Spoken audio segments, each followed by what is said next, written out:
Hey everyone, welcome to Katie's Corner. This is episode 3 of the Pre-Mama Mode series. We are taking a journey down memory lane of my pregnancy. And the last episode, we stopped at month 2 of us just seeing our nugget in the ultrasound for the very first time, having the first doctor's appointment, making it all a little bit more real with this pregnancy. And today we get to hear about big anxieties for me and how I kind of worked through that and how it got to be kind of a turn in my pregnancy. So I can't wait to share these with you. For me, month 3, it was wrapping up the first trimester.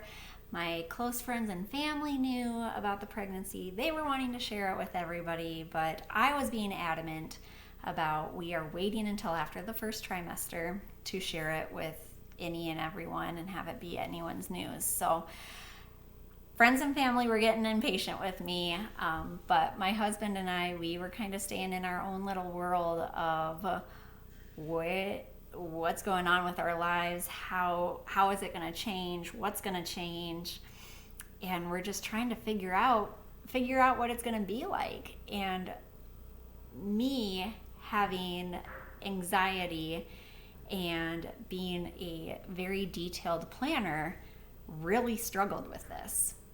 It was very hard for me to not know absolutely every detail of what was going to happen. And with not having that sense of control, I felt I needed to plan something. I don't know what it was. I didn't care what it was. I just had to plan something. But what made it extremely difficult is I was still getting crazy sick. And I had my medication from my doctor to help me and to manage it, but I was still physically getting sick every day, morning, noon, and night. So it was hard to say, yeah, I'm going to go shopping on the weekend when I didn't know if I would feel okay. Or, yeah, let's plan a shower, but I didn't know if for the weekend that we planned it, if I would be feeling okay, which caused more anxiety and kind of the snowball effect on that. So it was hard. It was hard for me to go, okay, this is the next 6 months. Pregnancy is not going fast. It is creeping by.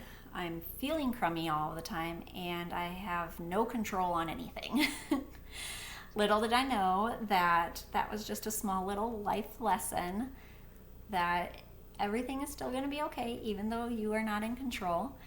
And from even trying to plan the nursery, I couldn't even plan that with the house that we were in at the time.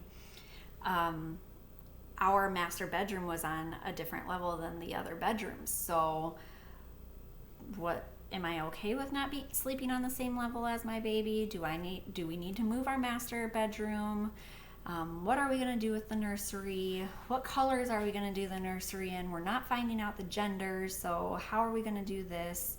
How are we going to, plan anything? Why am I choosing to not have the gender reveal if I want to plan things? And it was a struggle for me. It really was. But I know I wanted to stay true to myself, and I've never wanted to find out a gender. And even though the anxiety side of me and the planner side of me really wanted to, in my heart I didn't. And I knew that I could get through managing the anxiety, managing the non-planning, as long as I stayed true to myself.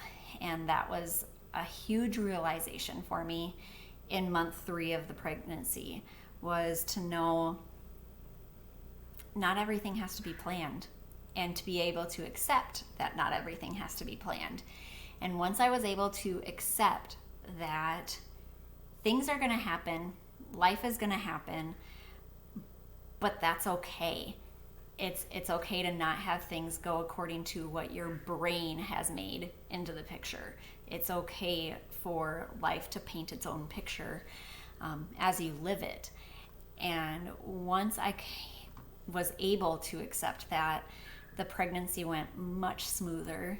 It still had all the struggles, but they were much more manageable again through it, because I was then finally able to go, well, this is how it is. Now what do we do?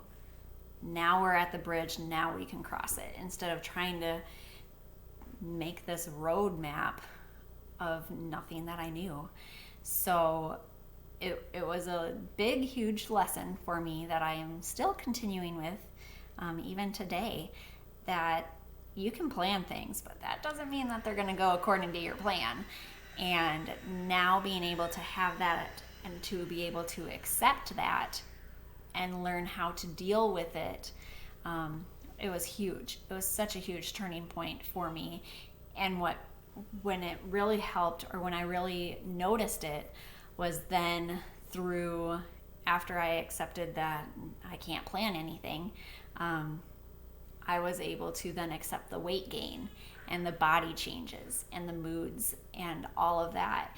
And even though, yeah, it was tough sometimes, it was much easier to go through it once the first step of just accepting myself and that this is where my life is and it's okay. So it was wonderful. And next week you get to hear about my weight gain and about how I struggled with gaining the weight, but then again going back to accepting that this is the journey, and if I'm going to be on the journey, I might as well enjoy it. And so learning that was huge for me. And it started all because of I wasn't able to plan anything, which is funny to reflect on back now. So I would love, though, of course, to hear from each of you, especially if you're planners or having high anxiety. How did you deal with that? How did you go through pregnancy, either planning or not being able to plan for your bundle? I, of course, am not a doctor. I do not have a health professional background. This is just my story, my journey, and my experience through my pregnancy. I always encourage you to consult your provider before doing anything regarding your health to your body or your baby. But please feel free to reach out via email or in the comment section to share your stories with me and to share your struggles of the planning or of the anxiety.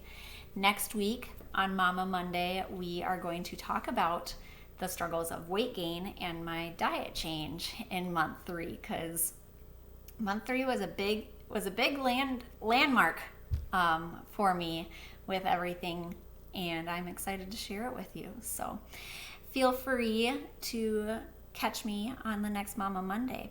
If you don't want to miss any of my videos, please subscribe to Katie's Corner channel. And if you do have any questions, always feel free to reach out via email at Katie's Coaching Corner. Corner is spelled with a K, @gmail.com. I'll catch you guys next week. I hope you have a great day. Bye-bye.